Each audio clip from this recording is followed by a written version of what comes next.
Hi everyone, today I'm sharing how I make the simple homemade cough syrup for my son.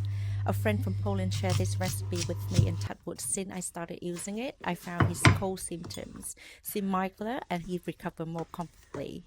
I used one red onions, a few slices of gingers and honey.